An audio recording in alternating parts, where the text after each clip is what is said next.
Welcome back, cats! While capturing the footage for the Holy Spell School ranking video, I've decided to take a bit of a detour and give you guys something I've been very excited to share with you ever since making the decision to create this channel. We'll be looking at a mostly forgotten about Ash of War from the base game, Waves of Darkness.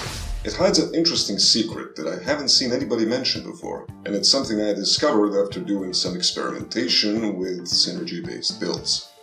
What most of you here know is that Waves of Darkness has two elemental infusions available to it, Magic and Cold. Choosing the former will give you a bit more damage on the skill, whereas the latter will allow your weapon to also inflict frostbite, with the trade-off being that you deal slightly less damage with the magic portion of the skill, though you do lose less strength scaling when going for a cold infusion instead of a magic one. Pretty simple, right?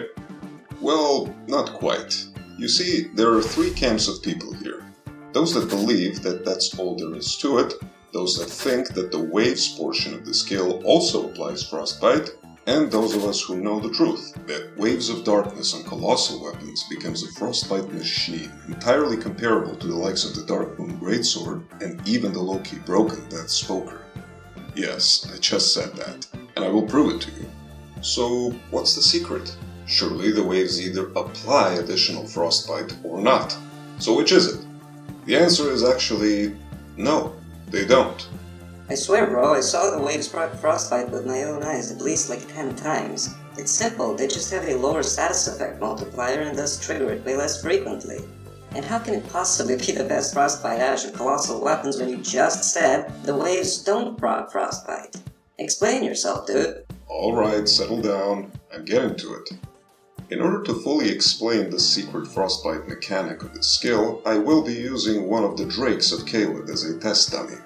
When looking at their status resistance on New Game Plus, which is what the scaling is here in the video, we can see a value of 626. The weapon I am using is the Smith Script Great Hammer. It has a frostbite buildup of 127. This means that I would have to hit the dragon 5 times in quick succession in order to trigger the frostbite. 5 hits will amount to 635 frostbite, just enough to proc it. If I waited even a bit longer between any of the hits, the dragon will have alleviated 20 or more points of build-up naturally, and I will need 6 hits to trigger it instead of 5. You know how the status effect meter on you depletes slowly? The same thing applies to the enemies. That's why this is the case. Now, Waves of Darkness is a 2-part skill. There are 3 physical hits with the weapon itself, and 3 waves that come out one after the other. The 3rd physical hit requires an additional input on our part. If the waves don't proc frost, this means it will take 2 full casts of the Ash of War to get the frostbite. But then this happens.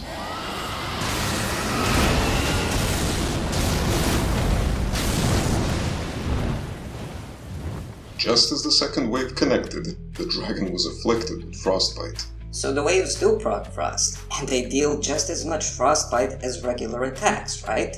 I thought so too, but no, they don't. Huh?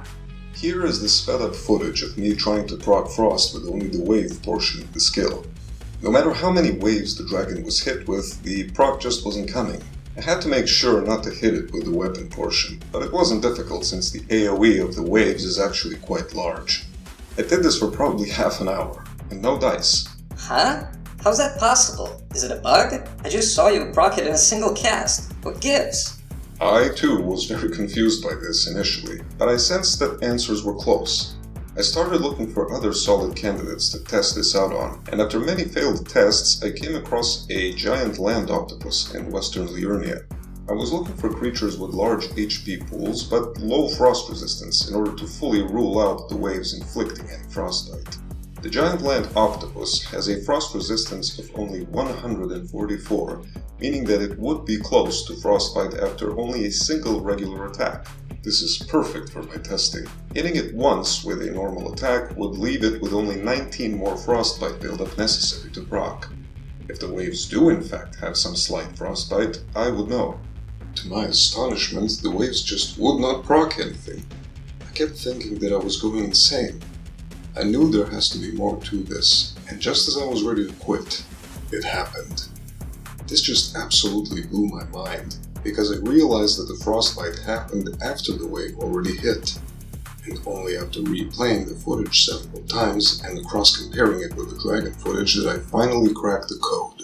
The waves do not proc frost, their epicenter does. There seem to be 3 invisible bullets that spawn just as the waves come and go, and only when the enemy's animation is in direct contact with them do they apply the full frost buildup of the weapon. This is why the lesser dragon got frostbitten after a single cast, since its wing is entirely in contact with the ground, thus always touching the invisible bullets that spawn at the center of the waves. The reason why this matters is because a giant crusher with a cold infusion will be capable of dealing 920 frostbite buildup in the span of 4 seconds, which is exactly how long the animation for this Ash of War is. This means the Ash is dealing roughly 230 frostbite per second, making it one of the most potent sources of the status effect. Against large enemies who like to stand in place, it will actually outperform Death's Poker in both damage and frostbite buildup, though it will require much more precarious positioning.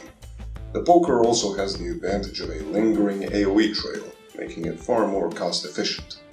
Still, for those of you who like to get up close and personal, now you have a deeper understanding of this unique Ash of War and its utmost potential. I hope you found this insightful.